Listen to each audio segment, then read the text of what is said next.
Hello, everybody. Hello, hello, hello. Good morning, good evening, good night. I was just worshiping the Lord and thanking Him for another day. That's a song I've been listening to, and talks about. Matter of fact, the song is "Mercy, Elevation, Worship in the Maverick City." The guy talks about, "I'm alive to tell the story of how I've overcome." Great song. You might want to listen to it. It's called "Mercy." Elevation, Worship in Maverick City. It's a great song. It's a great song of admiration, particularly as it relates to admiring the Lord. Also, it reminds us of God's mercy and His grace. He says, "I'm alive to tell the story of how I overcome your goodness and mercy." Hey, it's a great song. Great song, man. I like to be reminded of how good God has been to me and His mercy. Real talk, man. And frankly, and quite honestly, and quite transparently, I give God all the praise for all He's doing. Pastor William Dickerson in the Boston area. Good morning, my brother. Good morning. Good to see you on Instagram. Again, I am grateful to God for what He's doing in my life. We were blessed yesterday. As you know, we are in the process of closing probably in September or October on 2 additional senior housing apartments complexes valued at $10.8 million each. And so we went to Jeff City yesterday, state capital rather, talk about those projects, which have already been approved, but we're looking to close in another couple of months. To God be the glory for what He's doing. And we're having a conversation today about another major housing initiative in the Castle Point and Moline Acres community. So some things going on. But again, to my point, to God be the glory. All right. Whatever the Lord is doing in your life, whatever it is, please understand, give Him glory for the good, the bad, and the other. That's that kind of God. We don't take credit for nothing. All right. So let's get started. I see you all are on. Again, good morning to all of you. Good morning. Good morning. We are talking about trapped in transition. Trapped in transition. And let me just reiterate the definition of the word trap and, of course, transition. And as I'm sharing and teaching today, I want you to look at your life personally and consider what I'm going to talk about as sort of the landscape of your life and how to get untrapped. All right. So the word trap, once again, is defined as a confining situation. A situation from which it is difficult to escape, and in which somebody feels confined, restricted, or restricted or in somebody else's power. You are trapped by another person's power. All right. The word transition is synonymous with the word change.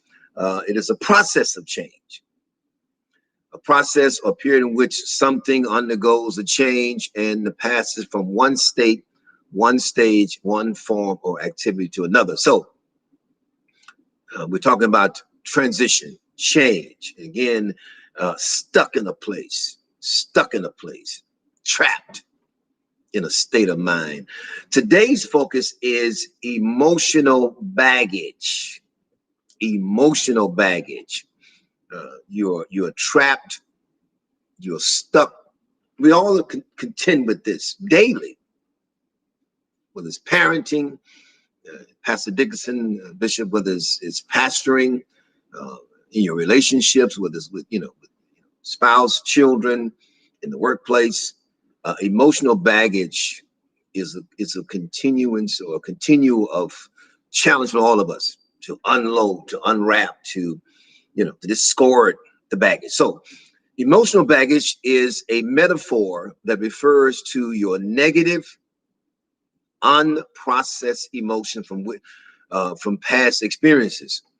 All types of emotional baggage, if not taken care of, can negatively impact your current experiences, your relationships, your friendships, your family relations, your career. Again, it's a metaphor for negative or unprocessed emotions that you're carrying, that I carry, that we're all carrying. Every day we're exposed to some form, some level of emotional baggage. And sometimes it's collateral. It could be the result of someone else's action, someone else's behavior, someone else's response. It could be a collateral damage where you are damaged. Well, I feel God this morning. You're damaged by someone. You've taken a hit in a relationship. You've taken a hit in leadership. All right. So how do you know that you are stuck with emotional baggage? What are the indicators? Again, as I'm sharing today, maybe it might not be you, and it is you in some instances, but maybe not all of this is you. All right.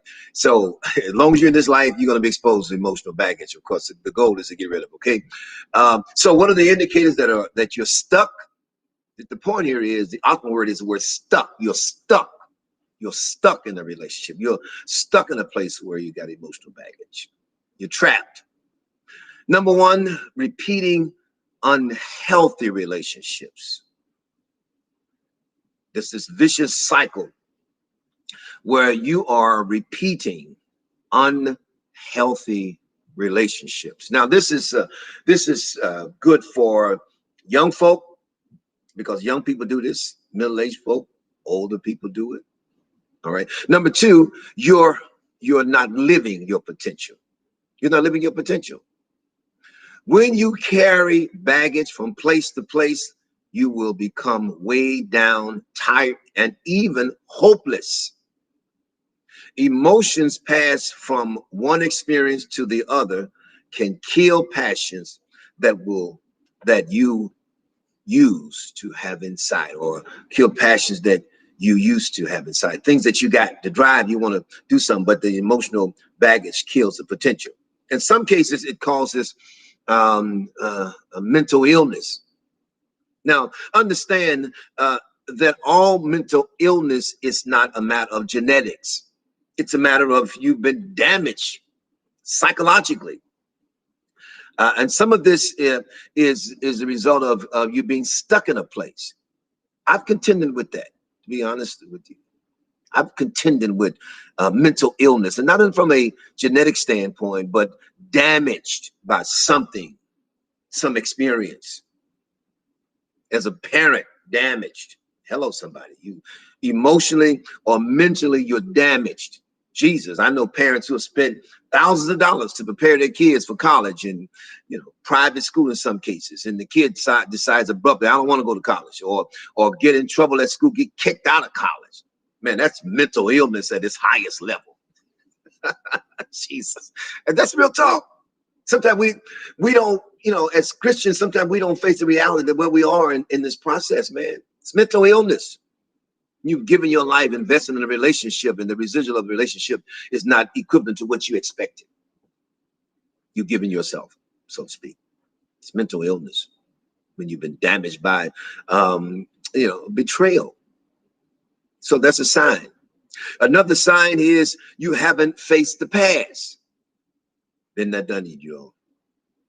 Sometimes really bad things happen in the past to people. Sometimes adults are survivors of childhood abuse or neglect. Sometimes adults are survivors of war, automobile accidents, or other trauma. If you're not facing the past, you are dragging huge trunks of emotional belongings. If you're not facing the past, I'm not suggesting that you go into the past and you visit every day and you're going back in the past just to go back. No, we're talking about you're going back to confront the problem so you can resolve the problem. Hello, somebody. You're not just revisiting the past just to reminisce and to think about it. The humans have the capacity to go back to the past and literally cry about something happened 30 years ago. So you're not going back just to revisit the pain, but you're going back to confront the issue with the perspective, I got to resolve it. And I'm a firm believer that if your goal is to resolve it, sometimes you don't get the resolve that you want from people, perhaps who were the perpetrators. So what do? You just go on and forget about it and ask God to heal you, because you're carrying this trunk or these trunks. Did you not know that You could literally have, I don't know, 10, 15 different trunks of emotional baggage. You could have a trunk for every person that has caused you harm. Boy, I feel God this morning. You could literally have 10 trunks of emotional baggage. You could have one for your son, for your daughter, for your spouse, for, you know, a business partner. I don't know. You could have baggage from your previous 5 relationships. You got one named Henry, one named Barbara, one named Sue. Hello, somebody. Hey, that's real talk. You could have just an abundance of baggages, of trunks, because you've been carrying it over, and they all got a name. All right. Number 4, emotional outbursts. For the most part, staying calm it's pretty easy for me. I don't know about you all, but if you're carrying emotional baggage, eventually there will be an outburst of some kind. It's like cramming things in that suitcase we were taking or talking about and not expecting it to pop eventually. If you're trying to cram emotions into a moment, so to speak, and you're cramming in stuff, you just let it build up. Eventually you're gonna snap. I've done it. That takes a lot of me to snap, let's be clear. I'm very patient, very enduring by the grace of God, obviously. So usually when I snap, it's World War III. I might not break up a bunch of stuff, but you will know that he snapped. There it is. And sometimes it's because you've been internalizing things and you just keep it in. I raised my girls, and I didn't give them whippings too often. Usually I've just built up. Then when okay, we got a bad connection on Instagram. I tell you, this Instagram, I don't know what's going on with that. But anyway, we'll keep it moving.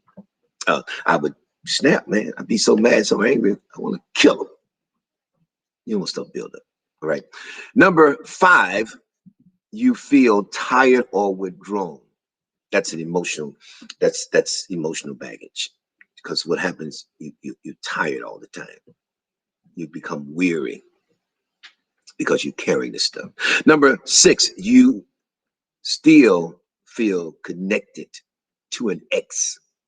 Hello, somebody. You have this allegiance and this alliance to a previous relationship. That's emotional baggage, you all. You feel like, you're connected to something that is not, it's not now. It's old. It's a past relationship. It's an ex. That's why it's called ex. Number 7, you're trying to recreate your last relationship. And so you carry this emotional baggage over to new relationships. And you're trying to recreate this with someone else, a different person. It don't work like that. It's baggage. And you're frustrated because you're trying to recreate your last relationship. Number 8, always chasing someone worthless. It's deep, man. See, here's the deal. You're chasing someone that's worthless. And I'm not suggesting that people don't have value. I'm not saying that people can't change. I'm simply saying when you got emotional baggage, you don't see what you need to see. You tend to masquerade, or you tend to overlook the reality that this person is not even on my level. Spiritually, emotionally, psychologically, financially. Hello, somebody. Because the reality is that if you're chasing someone that's worthless, their lack of value is going to decrease or minimize your value. Boy, I feel like talking today. Let me break it down for you. So for instance, if you build a brand new house and put it in a community with a lot of houses that are vacant, Hello, somebody. And it's high crime. As great a value as the house that you built perhaps was or is, the value drops significantly when you place that house in a community that is not equal to the value of the house that you built. The value drops significantly. So if you chase someone and you are a high value individual, I don't want to get into this high value man, high value woman stuff. I got all that. I'll leave that alone for now. We're talking about you as an individual. You worked, you labored, you raised your value, no matter what, male or female. And you settle for someone who is of a lesser value. Now, let me say this to you. My Instagram is gone, so we'll close it out. Let me say this to you. And I'm not even dealing with your education. That's fine. Education, money, all that stuff. See, that can't be the only indicator that you have a value, you have a high value. It can't be just money and education and where you live. It's a state of mind, more important than all those other things. It's values. It's your level of godliness. To me, that's greater than anything in the world. Money does not equate to godliness. Let's be clear about that. So you're chasing individuals or chasing someone that is worthless or of a lesser value than you've acquired over time. That's a clear sign of emotional baggage, and you are trapped in transition. And I've known many people that have chased people that were worthless. Truth of the matter.